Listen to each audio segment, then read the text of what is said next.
In 2005, a NASA satellite recorded a land surface temperature of 70.7 degrees Celsius, or 159.3 degrees Fahrenheit.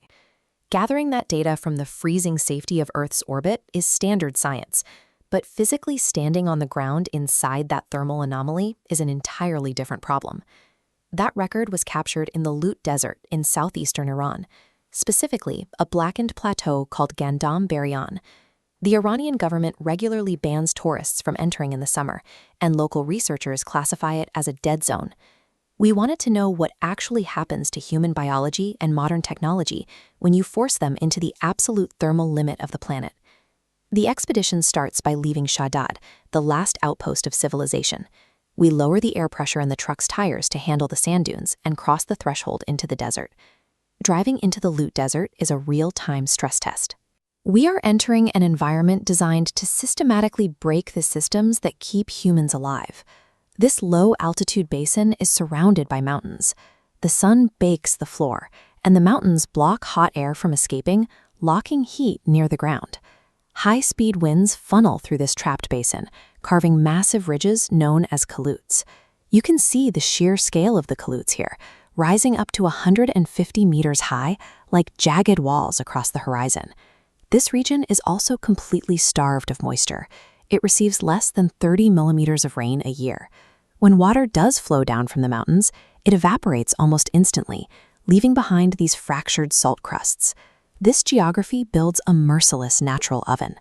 Migratory birds occasionally fly over this basin, seek out the salt lakes looking for shade or water, and die upon landing. This chart shows a split-screen comparison between air temperature and surface temperature. Weather stations measure air temperature about 1.5 meters off the ground, but the surface temperature, the sand and rocks absorbing direct radiation from the sun, climbs significantly higher. As the surface temperature pushes past 65 degrees Celsius, our laser thermometers hit their operational limits and begin flashing error codes.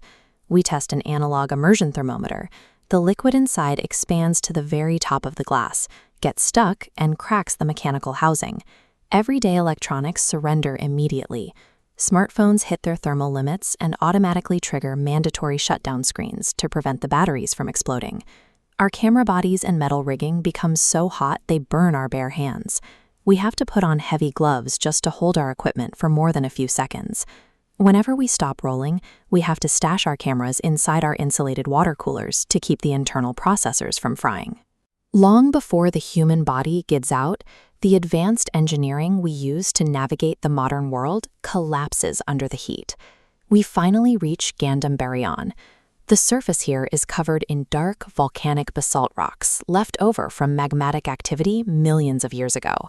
That black stone acts as a massive thermal sponge, soaking up every drop of solar radiation. Our local guide drops us off and instantly turns his truck around. He refuses to keep the engine running out here because the heat will flatten his tires and destroy the radiator. Within an hour of walking, biology catches up. Even while constantly drinking from a 2-liter hydration pack, we experience extreme thirst. Our hands shake involuntarily, our heart rates spike, and a severe headache sets in. The ground registers at 69.2 degrees Celsius. It's so hot the rubber sole of a sneaker begins to melt, warping and slipping against the stone. To test the thermal output of the plateau, we place a piece of raw meat directly on the basalt. In 2 hours, the rock cooks the meat thoroughly. At nearly 70 degrees Celsius, human biology shuts down. The hot air squeezes your throat, the sun drains your energy, and survival strictly depends on turning around before you collapse. With our water depleted, our bodies trembling, and the return tracks disappearing in the wind, we hit our absolute physical limit and begin our retreat. But right in the middle of Gandom Beryan, a zone widely cited in academic sources as completely devoid of life, we see movement. It's a subspecies of the Aramiophila, a desert mantis. It is actively navigating the exact same black rocks that are currently cooking our meat and melting our boots. The environment is brutal, but it also proves that internet hyperbole is often just that. Videos claiming cars melt into puddles in a single afternoon are entirely fictional. The Lut Desert effortlessly dismantled our modern gear and pushed our biology to the breaking point.